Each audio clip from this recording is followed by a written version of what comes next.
Halloween takes over Gotham in this creepy and yet interesting episode. The last 5 episodes have been very plot heavy, featuring the fascinating and gritty politics of Gotham City and its corrupt nature.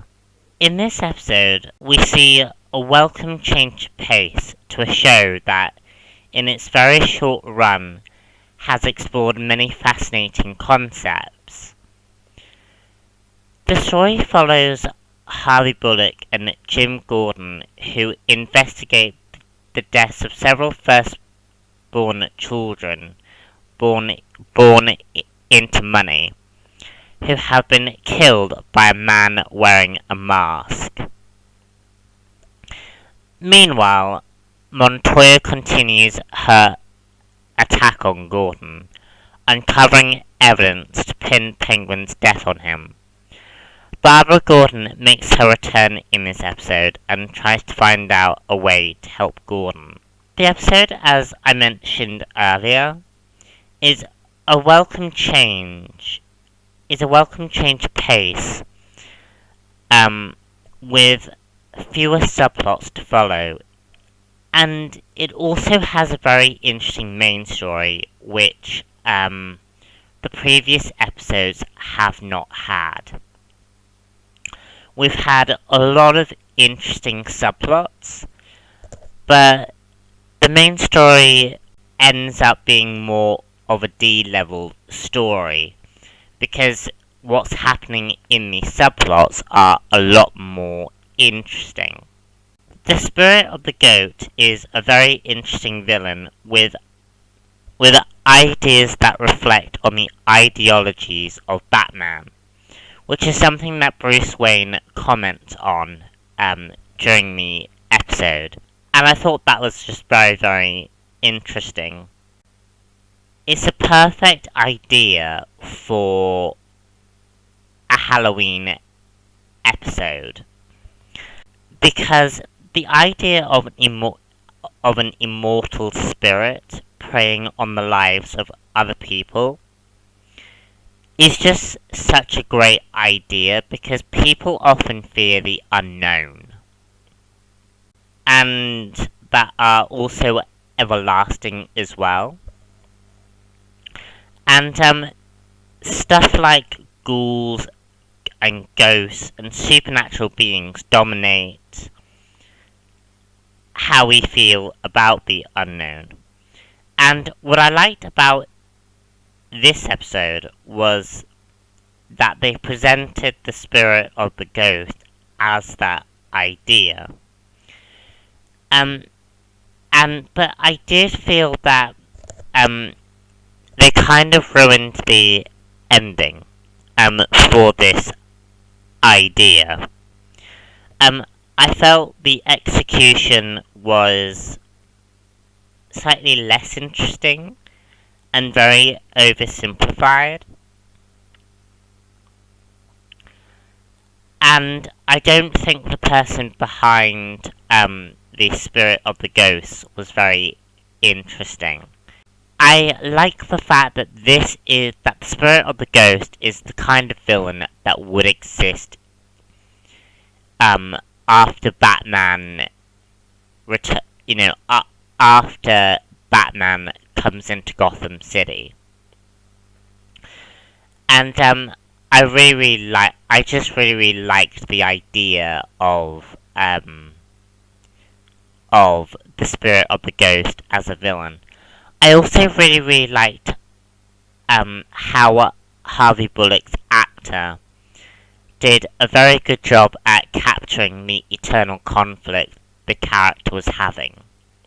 And the actor really brought out a human side to the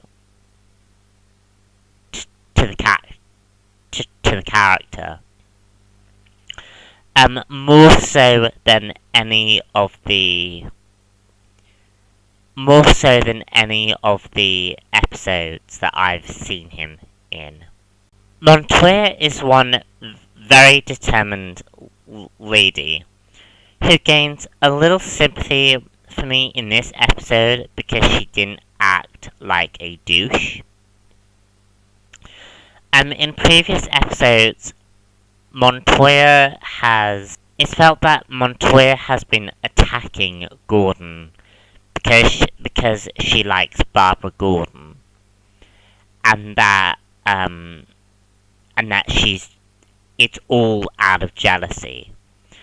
But in this episode, there's been a slightly rewritten,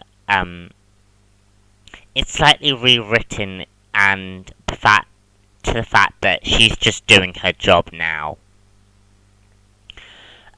There's less of a vendetta against Gordon. And as I say, it just feels like she's just doing her job now. And I do appreciate the rewrite to this character. Although, again, I still have to criticize the fact that it feels like Montoya is just attacking Gordon without any real hard evidence to back herself up. And this whole subplot feels very, very weak. And yeah, the Montoya and Barbara subplot isn't really very interesting, in my opinion. And Barbara Gordon is by far the most weakest character on the show. I feel like for Barbara Gordon, she knows this city, and she's been a part of this city for a long time. But she just seems so gullible and just so oblivious to the city that she lives in. Like, she can't be that blind to see that there is a lot of corruption in this city. Because in the Batman comics, nearly everyone from Gotham knows what this city is like. But Barbara Gordon just seems oblivious to it, and it kind of annoys me a little. We also get a bit more insight into the Riddler, and we see how his personality affects his personal relationships. And it seems like the Riddler turns into the Riddler because nobody appreciates his brilliance. And I think this will lead him to becoming the Riddler. All in all, this episode was really, really good, and I liked this episode a lot more than I have previously. It was just a really, really good episode. So, I'm Robinax1 here. I hope you guys are enjoying my Gotham reviews. And, I shall see you all for the next one. Bye.